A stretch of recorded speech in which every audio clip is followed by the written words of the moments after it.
everyone, welcome back to my channel. Thank you so much for loving all the previous videos that I've been uploading on my YouTube and Instagram channels, and I'm also there on Facebook as Appy Mommy, and I keep doing podcasts on Spotify and Anchor as well on topics related to parenting and early childhood education.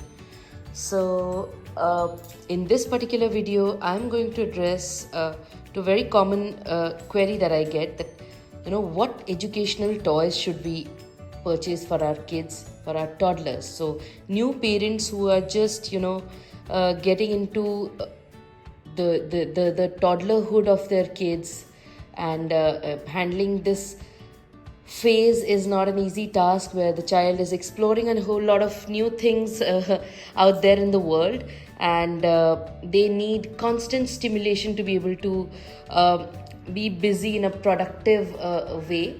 So in this particular video, I'm here to show you some of the cheaper and yet really productive and useful resources, which are board puzzles, which are extremely, I personally feel that these board puzzles, these knob puzzles, the puzzles with these smaller or bigger knobs, they help the kids in their achieving their milestones pretty early, and they help to reinforce the concepts that they are constantly learning through various outlets, either say a one-on-one conversation with their parents or grandparents or caregiver. So we always tend to sing nursery rhymes, lullabies, ABCD songs, the 1 2 3 rhymes and stuff like that, which they are exposed to at school as well. So this kind of educational games help them to reinforce those learnings at a fun play level, which the kids absolutely enjoy and love the most, and it helps them retain those memories, those images of the concept learned at school or at a personal level with their parents. So here I'm just taking the camera a little closer. So for example, if they're learning the numbers through various ways, like if you're singing the 1 2 3 4 5 once I caught a fish alive kind of a rhyme to a child, or whether the child is exposed to some screens where they're watching this kind of songs, this kind of board game not only helps them develop that confidence of knowing the shape of the letters, the numbers that they are learning, but also help them to identify with the number and the corresponding quantity of the with that particular number. So for example, if you say 1, you can show 1 turtle, 2, there are 2 sheeps, 3. So it makes the whole process of learning come alive, and kids absolutely learn the most while they play, as I always say. Similarly, here I have this set of apples, which teaches them the various sizes and how to apply their brains and minds to this concept of object permanence and increasing size of a particular object. So they get those visual discrimination skills right from an early age, and it's a very good fine motor skill as well. I mean, it's good to develop their fine motor skills because it looks easy to us, but this level of expertise comes after certain level of practice. Once you start with something easier like this, probably this is one that you can try with your younger toddlers who are 1.5 or so.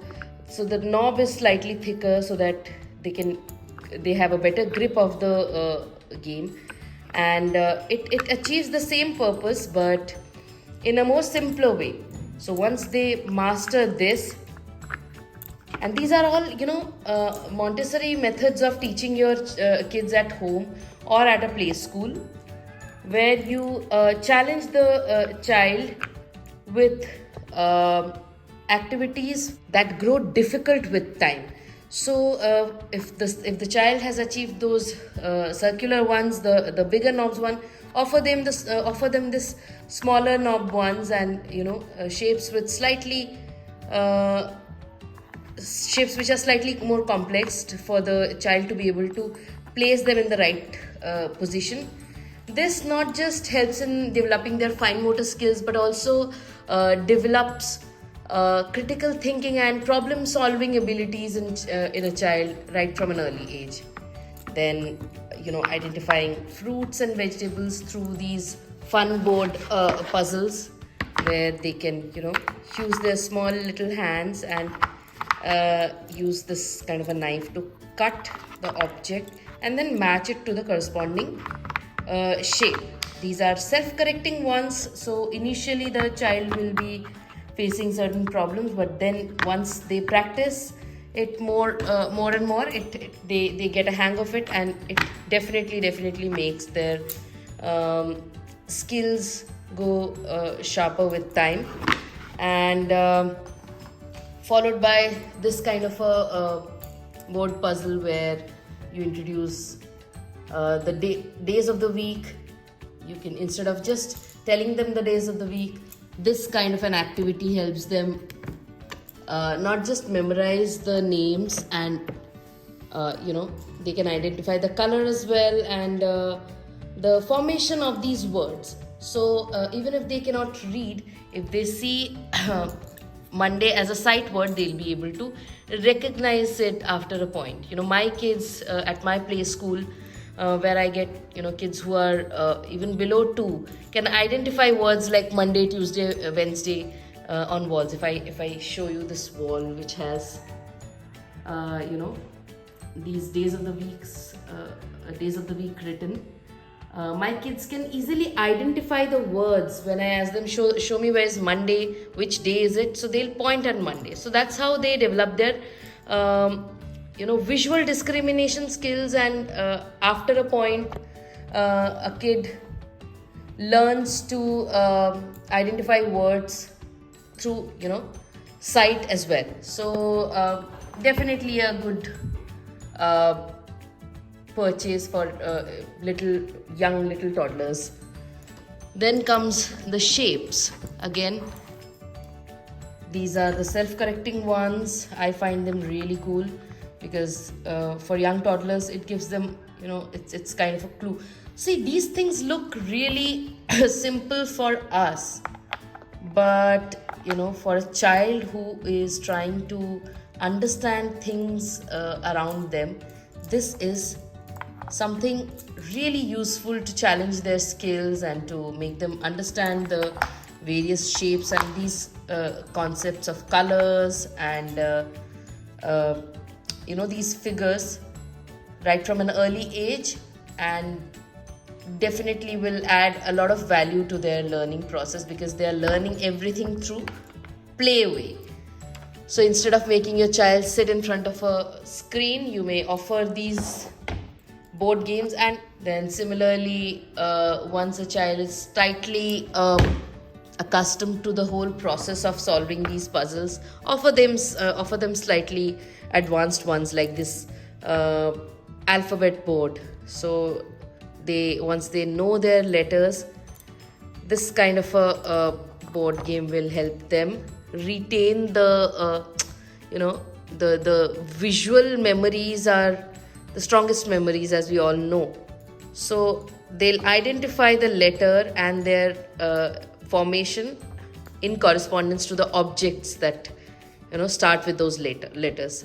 So again, a toy worth having at home.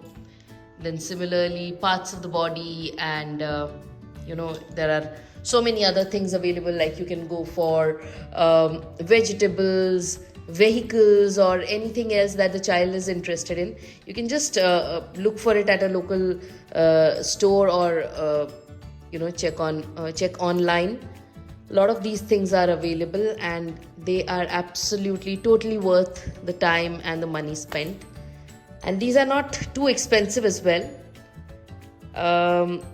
Organic, again, better than giving kids more of those plastic toys, you're straight away putting a message that, right from an early age, you should go organic and think about their nature.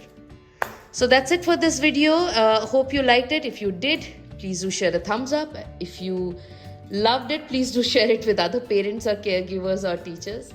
And if not done already, please do subscribe to this channel, because I keep making these learning and educational videos for early childhood education and parenting.